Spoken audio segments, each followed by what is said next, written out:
Está con nosotros nuestro tercer invitado, es un dirigente, un amigo de la casa, es el secretario general de ATSA, Alfredo Duarte. Alfredo Duarte, secretario general de ATSA Sanidad de San Juan, ha sido reelecto por un nuevo periodo al frente del gremio el pasado 22 de diciembre del 2021. Está al frente del gremio desde el año 92, a excepción del periodo 2003 al 2007, en el que fue diputado provincial por el PJ y presentó una importante cantidad de proyectos. Sí, es verdad. Alfredo, buen día, ¿cómo está? Buen día, ¿cómo están ustedes? Muchas gracias por invitarme. Ha estado escuchando el programa, ha estado sí. viendo. ¿Qué nos está pasando? ¿Qué problema tenemos los argentinos que estamos en esta situación? Gobernantes que discuten si hay pasos, si no hay pasos, si hay candidatos, si no hay candidatos, y la gente sufriendo otro problema. ¿Qué es lo que nos está pasando? Bueno, en este sentido, indudablemente que todo este tipo de discusiones se tienen que dar en el marco que corresponde. Claro.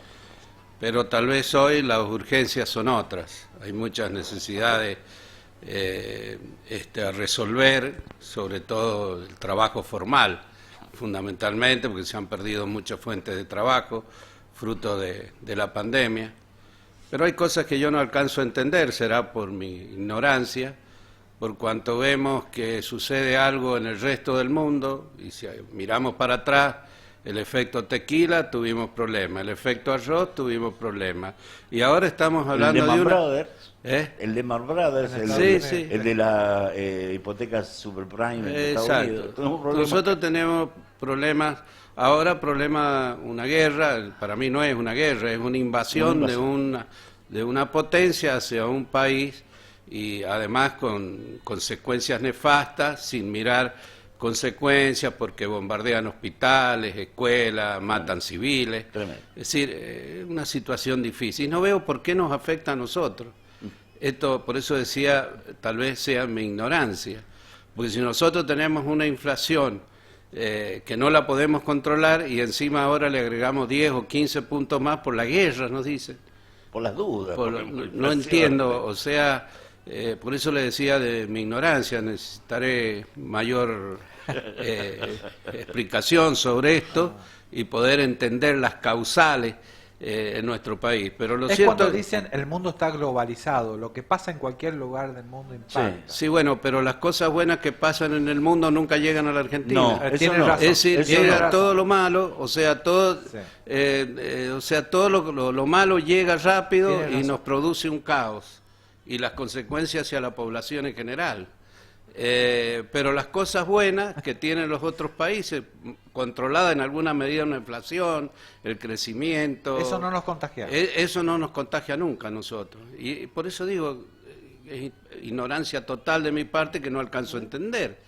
¿Me entiendes? O sea, ojalá las cosas buenas lleguen, o sea, la inflación, por ejemplo, que es un 2, un 3, un 4, un 5, un 7% anual en otros países, llegue también a la Argentina en la misma forma que rápidamente llegan las situaciones complicadas que suceden en otras partes del mundo y nos afectan a nosotros. Creo que a nosotros nos hace falta un gran encuentro de argentinos, de poner actitudes, tanto oficialismo como oposición, sentarse a conversar, encontrar puntos de coincidencia que contemplen el bien común de la gente en general y poder transitar de aquí en más dentro de un marco, digamos, de mayor tranquilidad y un país ordenado.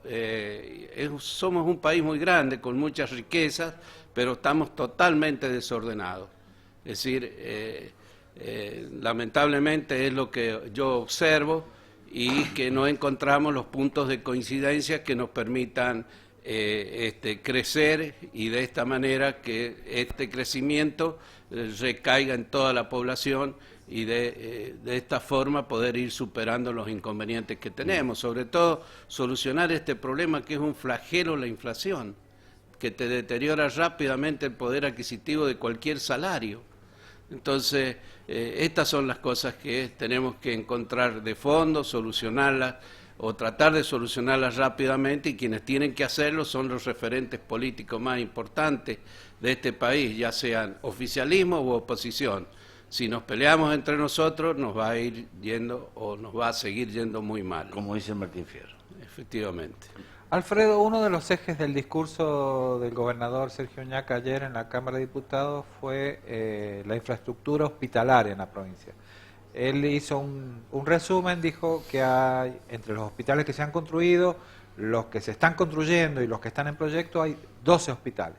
Incluso la semana que viene llega a San Juan la ministra de Salud de la Nación, Carla Bisotti, a inaugurar el nuevo hospital Lanteri, el viejo hospital mental, que lo debes conocer profundamente.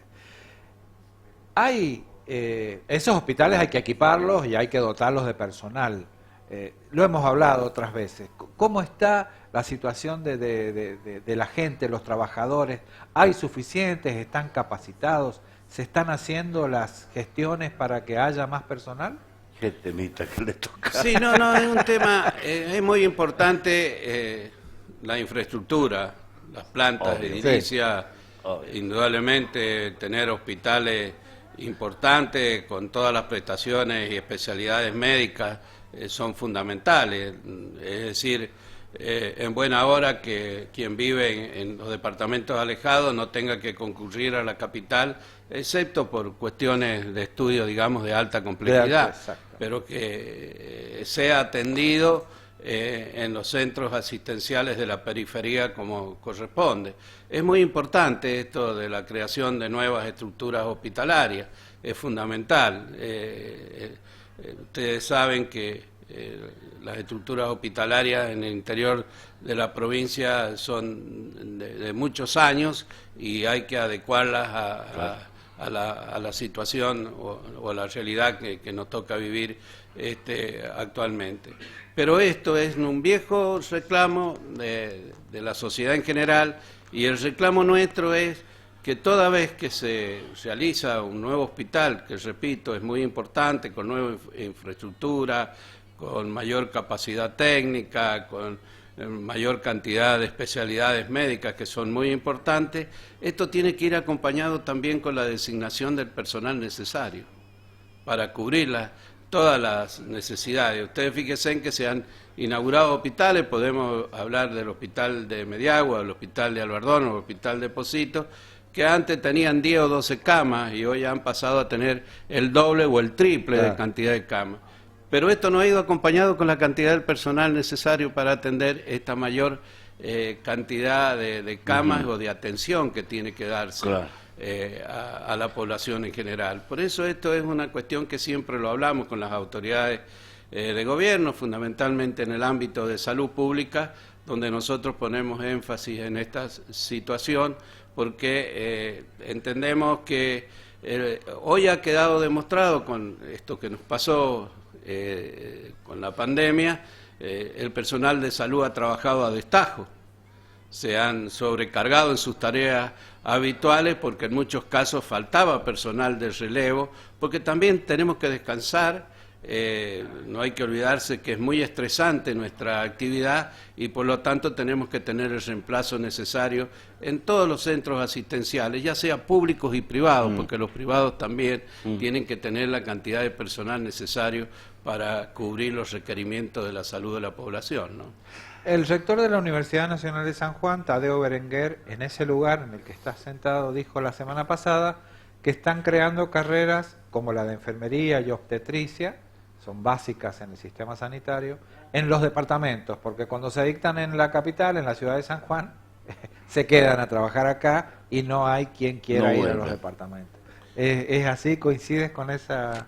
Sí, esto lo hemos planteado nosotros en su momento y les pedíamos en algunos casos a algunos intendentes que nos reuníamos, era que becaran a su gente, a los jóvenes que quieran capacitarse o instruirse en el área de salud y pudieran becarlos y traerlos acá a la ciudad, digamos, capital, y puedan ingresar en los niveles universitarios como corresponde, y que vuelvan a su ámbito, a su propio lugar de trabajo. Fíjense ustedes que yo integro el Consejo Directivo de nuestra federación, de la Federación de Trabajadores de la Sanidad, que encabeza Hueso Campo.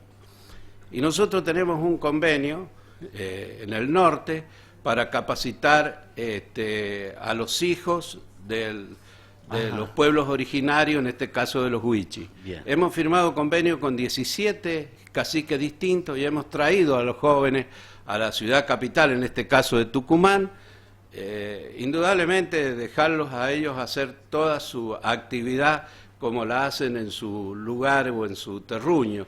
Y los hemos capacitado y han obtenido el título de enfermeros y han vuelto a su lugar, a atender a su propia población. Esto es una cuestión que debe hacerse. Entendemos que nosotros, más allá de que el Estado no se preocupó por esto, en el norte nosotros sí, tenemos una beca y esto es a iniciativa también de nuestra propia universidad ISALU, que tenemos un convenio, que ustedes saben que ISALU la preside Ginés González García, sí. Y indudablemente trabajamos en forma mancomunada para llevar soluciones, es decir, lo que estamos buscando precisamente es solucionar los problemas en el propio lugar de residencia. Claro, claro. Y esto lo planteamos acá en San Juan en varias oportunidades. Se lo hemos planteado a las autoridades de gobierno y fundamentalmente a algunos intendentes para que trabajen en este sentido. Pero profesionalizar, no retrotraernos. Nosotros hemos trabajado mucho como institución gremial en jerarquizar a los trabajadores de la sanidad a través de la capacitación. Es verdad. El nivel es universitario. Sí. Pero por aquí apareció algún intendente querer hacer cursos de auxiliares de enfermería con el título primario únicamente y nosotros dijimos no. Si hemos trabajado del año 83 a la fecha en un proceso de transformación, de jerarquización de los trabajadores de la sanidad, precisamente a obtener títulos de niveles universitarios, no podemos retrotraernos al pasado, tenemos que ir superando estas instancias. Pero esto es bueno reflejarlo y que se sepa también en la forma en que trabajan las instituciones gremiales, sobre todo la nuestra, que hemos trabajado muchísimo en el tema de capacitación, que es fundamental en el ámbito de la salud pública y privada, ¿no? Alfredo, hubo un acuerdo salarial con la provincia. ¿Ustedes quedaron conformes? Mire, lo que pasa es que hoy discutir el tema salarial nunca tenemos la conformidad plena, sobre todo porque hablamos de proyecciones inflacionarias, que sí. son eso, un mero hecho de deseo, una proyección que nunca se cumple, que el ministro de Economía de la Nación dice vamos a tener un 29, un 30% y esto se revierte, o sea, se supera rápidamente y llegamos a un 50, a un 60%. Cierto es que discutimos mucho, acordamos cosas, pero hay algo que nosotros siempre discutimos. Nosotros decimos que si acordamos un 50%, se te paga un porcentual a partir de marzo para conformar el salario del trabajador. Después los porcentuales que se van a ir agregando tienen que ser aplicados al mes vencido, al mes de último cobro del trabajador. En cambio, acá en la provincia lo hacen y lo aplican al mes de... Lo aplican al mes de marzo, en este caso cuando claro, hacemos el acuerdo. Cuando ya... Claro, entonces el salario comienza a perder poder adquisitivo. Por eso nosotros insistimos, porque las últimas liquidaciones que se han hecho en nuestra provincia se ha tomado como referencia el momento en que acordamos el incremento porcentual del salario y después los porcentajes para llegar finalmente al monto total de lo que se acordó en su momento, porque lo hacemos en forma diferida, no se aplica al momento claro. del cobro del último salario del trabajador, al mes vencido. Y esta es nuestra disconformidad. Claro, a eso hay que resolverlo, porque tendría que ser, hemos hecho una cosa más dinámica. Lo hemos hecho en la mesa de las negociaciones, las autoridades de economía nos han escuchado, el Ministerio de Salud también, y también lo hemos hecho de la formalidad, presentando un expediente y esperando tener respuesta en este sentido. Bien. ¿Y en el sector privado? Y en el sector privado estamos próximos a discutir los convenios colectivos de trabajo, va a ser una discusión muy dura, lo sabemos, si bien es cierto tuvimos todas las actualizaciones, porque siempre cuando firmamos a nivel nacional los convenios colectivos del trabajo, firmamos con 7 cámaras distintas que somos signatarios de los convenios. Hemos logrado las actualizaciones que son muy importantes porque incorporamos la cláusula de revisión, lo mismo que hacemos en el sector público. Bien. Acá. Entonces ahora en mayo comienzan a vencerse los convenios, en julio comenzamos a discutir esto con el sector privado y bueno, se está analizando el porcentual que se va a pedir. Usted sabe que esto que dije anteriormente, se habla de un porcentual de inflación que después no se cumple y que las estimaciones dicen que va a ser superior al 50%. Entonces va a ser una discusión muy dura con el sector privado, pero siempre la llevamos adelante y finalmente llegamos a acuerdos para que se respete el nivel salarial y hace mucho tiempo esto que se dice que el salario le gana a la inflación. Es totalmente al revés, se viene dando.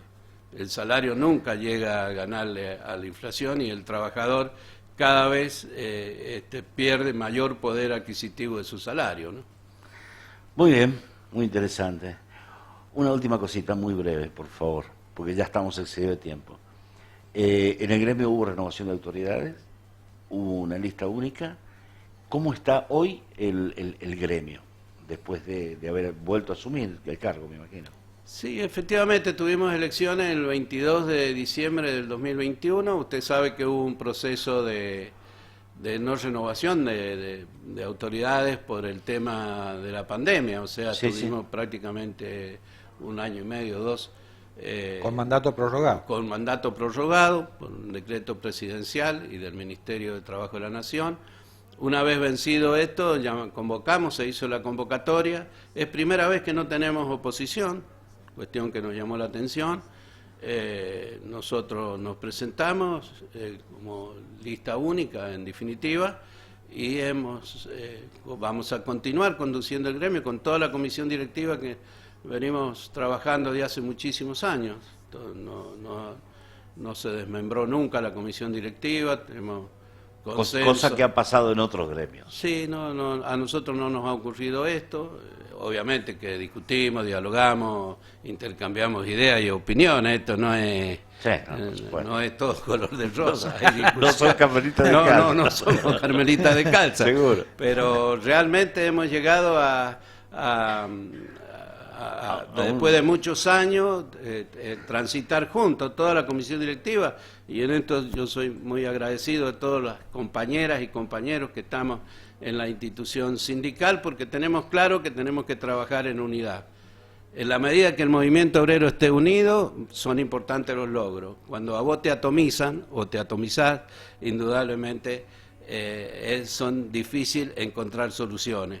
Por eso nosotros seguimos trabajando y bueno, la institución gremial tiene las dificultades propias que tienen todas las instituciones, ya sean privadas, públicas o nuestra propia institución sindical, pero sí estamos ordenados, no tenemos dificultades financieras ni económicas y bueno, trabajamos con el aporte de los trabajadores de la sanidad únicamente. Nosotros no recibimos subsidios absolutamente ni del sector privado ni del sector público. Y tenemos toda una estructura al servicio de los trabajadores de la sanidad, tanto en la provincia como en el resto del país, con hoteles propios, camping, que tiene que ver con recreación y esparcimiento que necesitan los trabajadores de la sanidad del país. Alfredo Duarte, muchísimas gracias por la visita. Alfredo.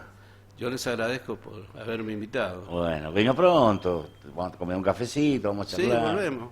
Después vamos a hablar de política. Va a estar más lindo todavía. Gracias, Alfredo, muy amable. Yo les agradezco a ustedes.